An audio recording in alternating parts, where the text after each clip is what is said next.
So eto na nga po mga idol, Cuadro Alas Casimero kumpiyansa na matatalo niya etong si Kameda sa loob lamang ng ilang rounds. Well, alam naman natin na matagal tong hinintay ni Casimero, no? Alam nyo, nagpakita na ng magandang interes itong si Casimero at nagbigay na siya ng kanyang prediction sa magiging laban nila. Naaabutin nga lang daw po ng ilang rounds, no? Sinasabi niya round 1 hanggang round 3 lamang yung magiging laban niya dito kay Kameda.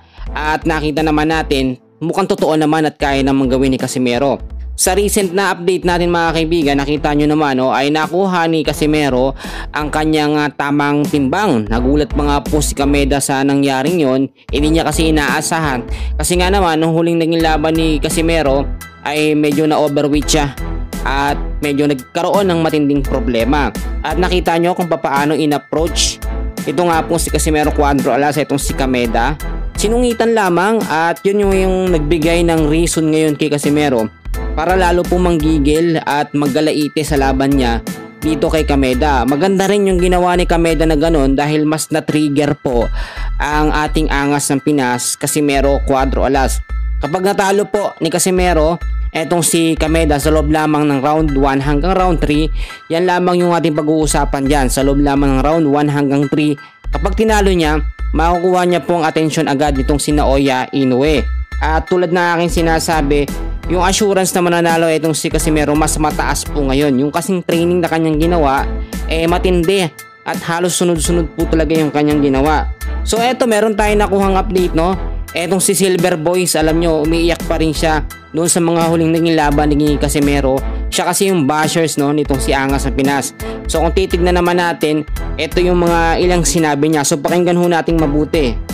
Mga kaibigan, General Casimero, sinuwerte lang. Okay. Kung bakit, ipapaliwanag po natin sa inyo mga kaibigan. Okay. Siyempre nga po, nagdidiwang po ang Kangkong Nation sa pagkapanalo po kanina ni General Casimero. Okay? So, isa-isahin po natin bakit ko po sasabihin sinuwerte lang siya. Una po sa lahat, mga kaibigan, that was already predicted by yours truly and Pau Salud. We already stated last night na siya po ay may kakayahan lamang manalo the first 3 rounds kung matatamaan niya po ng solido si Saul Sanchez. Mga kaibigan, pangalawa, nakita niyo naman yung lalim ng hinga kanina ni General, di ba? Di ba? Ang lalim na ng hinga. O alam nyo yan, mga taga-boxing industry, alam nyo na yan, di ba? Huwag na kayong magkaila. Ito naman mga kaibigan, alam naman po natin, kayo Jason, ikaw Tata, at kami lahat dito na mga dating mong kasama, alam naman natin yung taktika mo. Golpe di gulat na ginawa mo din kay Uguni yung last mong kalaban. Pero si Uguni mga kaibigan, dumistansya. Ang mali naman ni Saul Sanchez, nagstay siya inside the pocket. So may pagkakamali din po dito mga kaibigan si Saul Sanchez dahil typical Mexican, sasabay, no, hindi siya dumistansya. Well, hindi ko naman na itatanggi no. Nagkausap kami ni Saul Sanchez, sabi ko sa kanya, they will... Kung pagbabasihan mo yung activity, kahit na sino po na active fighter ang makakalaban ng isang merong 1-year layoff, tapos may laban ng ensayo lang ng isang buwan, tatalunin po siya ng active fighter. Kung hindi po kayo naniniwala sa akin, it's fine. Okay, magtanong po kayo sa mga ibang mga boksingero o mga ibang boxing personalities, itanong nyo po yan para po kayo maliwanagan ko. Kainig po namin, wala siyang matinong sparring partner. Ang sparring partner niya yung mga 4-rounders lang doon sa Animal Resort, mga kaibigan. So I don't think he can handle the pressure, the effectivity, the activity of Saul Sanchez, who is actually active all year long, at meron pong pamatay na body shot at isang malakas na left hook mga kaibigan.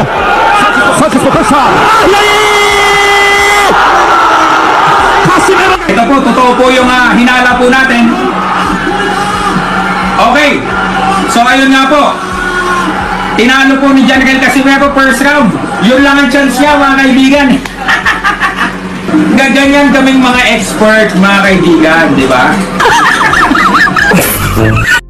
No, Casimero tinulungan ka na namin sa pag-promote, binigyan ka pa namin ng tip, wala bang thank you dyan? Di ba? Yan, napatunayan na naman pong muli na ako po, si Silver Boys TV at si Pau Salud ay talagang mga eksperto sa larangan po ng boxing dahil ang aming pong prediksyon ay nangyari mga kaibigan. Na aming pong prediction, first 3 rounds, ang chance po ni Casimero na manalo by knockout. Yun lang po ang kanyang pagkakataon upang manalo. And then Sanchez naman, 4th round to 10th round, yun po ang kanyang chance na manalo mga kaibigan. Panalo pa rin po kami sa talpakan ni Pausalu dahil ang aming pong tinalpakan. Una, first 3 rounds, Casimero by knockout. Okay? Second, 4th to 10th round, Sanchez by knockout. And third, ito pong Sanchez will win by decision. Hindi po namin tinalpakan yung Casimero will win by decision dahil alam po namin na kung siya naman po ay mananalo, hindi po by decision mga kaibigan. So yun po. Kung kayo po yung nagtatanong mga kaibigan kung ano po ang naging pusta ni Silver Boys TV, multiple po ang aming pong ginawang pagtalpak mga kaibigan. Veterano na kami dyan di ba? So yun, actually, ang nagawa po ni Sanchez mga kaibigan, mali siya na sumabay po siya sa first round dahil alam naman po niyang Casimero will try to knock him out the first 3 rounds mga kaibigan. Sa part naman po ni General Casimero, pinakinggan niya po kami ni Pau Salud, pinapanood niya po kami, pinapanood niya po ako. At ang aming pong suggestion that his only chance